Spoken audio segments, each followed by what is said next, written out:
हिंदू धर्म में मंदिरों का बहुत ही महत्वपूर्ण तथा पूजनीय योग स्थान है। इन मंदिरों में उड़ीसा प्रांत के प्रसिद्ध शहर पुरी के नज़दीक बने साक्षी गोपाल मंदिर का नाम भी उल्लेखनीय है।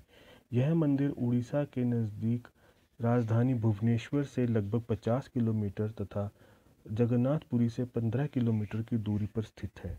इस मंदिर के बारे में यह धारणा प्रचलित है कि जो श्रद्धालु पुरी में जगन्नाथ जी के दर्शन करने के लिए आएगा, उसकी यह यात्रा तभी संपूर्ण होगी यदि वह साक्षी गोपाल मंदिर में भी दर्शन करेगा।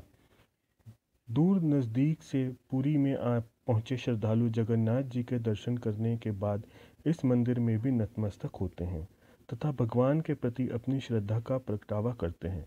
नतमस्तक होने के पहले श्रद्धालु मंदिर के नज़दीक बनाए गए चंदन के सरोवर में स्नान करते हैं। मंदिर की इमारत बहुत सुंदर एवं मनोभावन है। इस मंदिर के साथ जुड़ी कथा भी बहुत रोचक है। कहा जाता है कि एक धनवान ब्राह्मण आयु के अंतिम पड़ाव में तीर्थ यात्रा करने के लिए वृंदावन की ओर चला तो उसके साथ एक गरीब ब्राह्मण लड़का भी चल पड़ा। उस समय तीर्थ यात्राएं पैदल ही हुआ करती थी। खाने पीने की व्यवस्था भी आप ही करनी पड़ती थी। इस यात्रा के दौरान उस गरीब लड़के ने उस ब्राह्मण की बहुत अच्छी देखभाल की।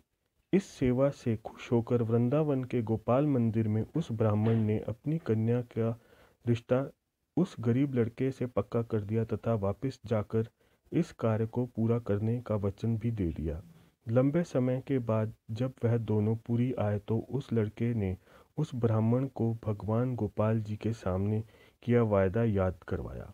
ब्राह्मण ने जब यह बात अपने घर परिवार की तो उसके अपने बेटे इस रिश्ते के लिए सहमत ना हुए। सहमति तो एक तरफ, बल्कि इस मुद्दे को लेकर ब्राह्मण के परिवार वालों ने उस गरीब लड़के का बहुत अपमान किया।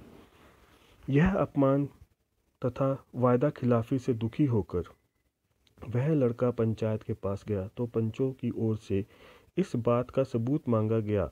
लड़के ने कहा कि विवाह के वायदे के समय गोपाल जी अर्थात भगवान जी उपस्थित थे। गरीब लड़के की इस बात से पंचों की ओर से उसका मजाक उड़ाया गया। अपने सच को साबित करने के लिए वह लड़का फिर वृंदावन पहुंचा। वहां पहुंचकर उसने भगवान गोपाल जी से अपनी सारी दर्द भरी कहानी सुनाई तथा हाथ जोड़कर विनती की कि वह ही मेरे साथ जाकर पंचायत को सारी बात समझा सकते हैं। उस लड़के के दृढ़ विश्वास को देखकर गोपाल जी बहुत प्रसन्न हुए तथा उसके साक्षी बनने के लिए तैयार हो गए। भगवान ने कहा, मैं तुम्हारे पीछे पीछे आऊँगा तथा मेरे घुंघरुओं की झनकार तुम्हारे कानों में पड़ती रहेगी। तुम मेरे आगे आगे चलते रहना, पीछे नहीं देखना। यदि तुमने पीछे देखा तो मैं वहीं रुक स्थिर हो जाऊंगा। लड़का मान गया तथा दोनों पुरी की ओर चल पड़े। चलते चलते जब वे अटक के नज़दीक गांव पुलालसल के पास पहुंचे तो रेतीला रास्ता आरंभ हो गया। रेतीले रास्ते के कारण घुंघरू की आवाज़ बंद हो गई तथा वह लड़का पीछे की ओर देखने लगा। देखते ही गोपाल जी स्थिर हो गए। अपने साक्षी को स्थिरता की को देखकर वह लड़का परेशान हो गया, पर भगवान जी ने उस लड़के को कहा कि तुम परेशान न हो, बल्कि जाकर पंचायत को यहीं ले आओ।